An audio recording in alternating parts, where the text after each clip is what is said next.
本日は動画を開いてくださりありがとうございます。サラリーマン投資家の道のりです。今日は1999年に日本の NISA のお手本とした国、イギリスと日本の各世代の貯金額や証券口座数や平均買い付け額を確認していき、これからの資産運用に役立つお話をします。このチャンネルでは52歳から株式投資に挑戦、失敗も成功も赤裸々に正直にリタイアする日までの記録を配信していきますので、見逃したくない方はぜひチャンネル登録をお願いします。最後に私が投資費用を捻出するために実行したいくつかのコツをお伝えしますので、ぜひ最後までお付き合いください。それでは本日の動画の内容はこちら。最初に23年アメリカ、ヨーロッパ、インド、日本の ETF 運用結果。次に日本、イギリスの貯金額、貯蓄率。最後に日本、イギリス証券口座数と買い付け額。それでは早速本題に入っていきましょう。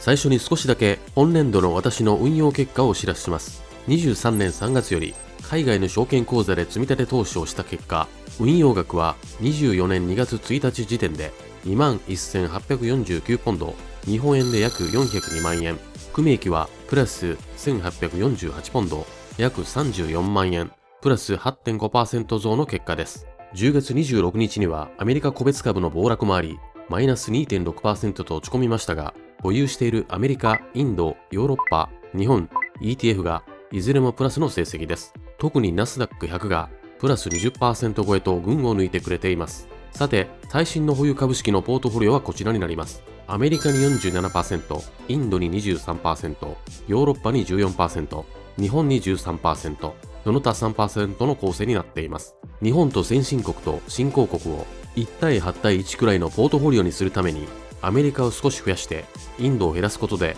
今後調整していこうと思っています。各地域ごとの損益状況はこちら。利益の 54% はアメリカ株で占めており、次にインドの 33% になっています。すべての地域でプラスの状況であり、引き続き好調な相場が続いているようです。最初に今回ご紹介する統計データの出所を紹介します。日本のデータは金融広報中央委員会令和4年度版家計の金融行動に関する世論調査の22年のデータから紹介します。一方、イギリスの方はイギリス国家統計局という政府機関でイギリス最大の統計作成機関の23年度最新集計データを引用しています。両国の金融資産の貯蓄額の平均値と中央値の紹介をしますが、その定義を簡単に最初に説明しておきます。まず、金融資産の範囲として、預貯金、金銭信託、生命保険、損害保険、個人年金保険、債券、株式、投資信託、財形貯蓄です。固定資産の家や車等は含まれていません。イギリスの方は個人の総資産のデータがあったのですが、日本のデータがなく比較できないので、今回は割愛しました。平均値とは図のように5名の貯蓄額の異なる人がいたとして、5名の合計を5で割って算出。この場合は520万円となります。この場合5人中4名が平均値より低い金額になってしまい、あまり実感が湧かないと思います。その際に中央値は5人中真ん中の300万円となりますので、2名は中央値以下、2名は真ん中以上となり、よりリアルな値と言えるでしょう。それでは、日本とイギリスの世代別の20代から70代の単身、2人以上世帯のそれぞれの貯金額、平均値と中央値をまとめていますので、順番に確認していきましょう。20代の単身世代、日本は平均176万円、中央値が20万円、2人以上世帯では平均214万円、中央値が44万円です。一方、イギリスは平均25万円、中央値が4000円、2人以上世帯では平均47万円、中央値が1万円です。イギリスの20代は全く貯金してないようです。先日も隣人の若い連中があまりにも不正で市に抗議をしたりして大変でした。イギリスでは11時以降騒音を立てることが行為になるのです。次に30代の単身世代、日本は平均494万円、中央値が75万円、2人以上世帯では平均526万円、中央値が200万円です。一方、イギリスは平均175万円、中央値が15万円、2人以上世帯では平均357万円、中央値が28万円です。続いて40代の単身世代、日本は平均657万円、中央値が53万円、2人以上世帯では平均825万円、中央値が250万円です。イギリスは平均483万円、中央値が39万円、2人以上世帯では平均920万円、中央値が75万円です。続いて50代の単身世代、日本は平均1048万円、中央値は53万円、2人以上世帯では平均1253万円、中央値が350万円です。イギリスは平均506万円、中央値は57万円、2人以上世帯では平均1030万円、中央値が114万円。60代の単身世代、日本は平均1388万円、中央値が300万円、2人以上世帯では平均1819万円、中央値が700万円です。続いてイギリスは平均943万円、中央値が199万円、2人以上世帯では平均1679万円、中央値は351万円です。日本は50代から60代になると単身世代で中央値が5倍以上、2世帯以上でも2倍以上になっているので、やはり日本固有の退職金制度が影響しているものと思います。ただし、イギリスはそのような制度がありませんので、少しでも良いところへ転職し、定年もないので体が動くうちは働き続ける傾向があるようです。将来の日本も欧米化することになっていくのでしょうか。最後に、70代の単身世代、日本は平均1433万円、中央値は485万円、2人以上世帯では平均1905万円、中央値が800万円、イギリスは平均1034万円、中央値が234万円、2人以上世帯では平均1655万円、中央値は375万円です。日本とイギリスの世代別の貯金額の比較より、40代の単身中央値と世帯平均と50代の単身の中央値以外は全て日本の世代が貯金額で上回っていました。日本もイギリスも50代から60代、70代にかけて貯金額を一番増やしている傾向が確認できました。日本は退職金の要因も大きいですが、イギリスにはないので、どのようにして50代以降の世代が資産形成しているのか、次に確認していきたいと思います。貯金額の次は、日本とイギリスの単身世代別の平均貯蓄率を見ていきましょう。全体の平均は日本が 13% に対して、イギリスが 8.8% で、やはり日本が貯金額同様に上回っています。世代別で見ると、50代までは日本の貯蓄率がイギリスを上回っていますが、60代からは退職金制度がないのにもかかわらず、イギリスが逆転しています。年金も30年支払い、一律8万円ほどです。世代別に詳しく見ていくと、20代で日本は 16%、イギリスが 0.1% でほぼ貯蓄ゼロ。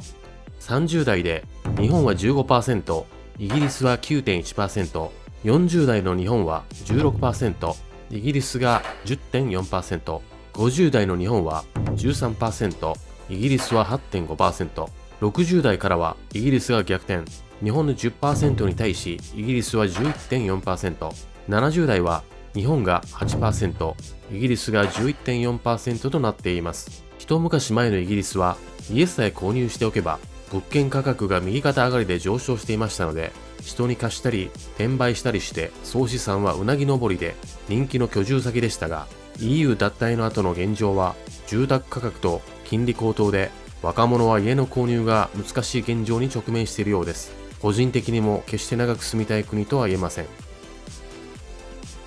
これまで日本はイギリスより貯金が多いことは分かりましたが、次は資産運用について見ていきましょう。ここでは非課税口座数や口座あたりの運用額を調べてみました。引用したデータは日本証券業協会が発表している NISA 口座開設利用状況調査結果23年9月時点のデータより引用しました。イギリスは HMRC という歳入税関庁の発表している信憑性のあるデータで比較しています。前提条件として非課税口座の開始時期が日本の現行 NISA は2014年1月からベースとなったイギリスの ISA は1999年なので15年ほどイギリスが先行しています。日本の人口は23年度で約1億2300万人に対してイギリスは6700万人でおよそ半数です。それでは20代から順に見ていきます。青色は日本の世代別の非課税口座、いわゆる NISA の世代別の2023年9月時点での口座数で、水色はイギリスです。20代は日本が172万口座に対してイギリスは240万の非課税の証券口座を所有しています。30代は日本は最も多く281万口座、イギリスは450万口座で約 1.6 倍になります。40代、日本は273万口座、イギリスは420万口座で、口座保有数は30代より両国ともに減少しています。続いて50代は、日本が224万口座、イギリスは440万口座で約日本の2倍。続いて60代は、日本が161万口座、イギリスは450万口座。最後に70代は、日本が150万口座、イギリスは710万口座で約 4.7 倍にもなっています。これはおそらく ISA の始まった約20年前に50代の人たちが投資を開始したものだと思われます。まとめますと、非課税口座の保有数は、日本は約 10.5 人に1口座、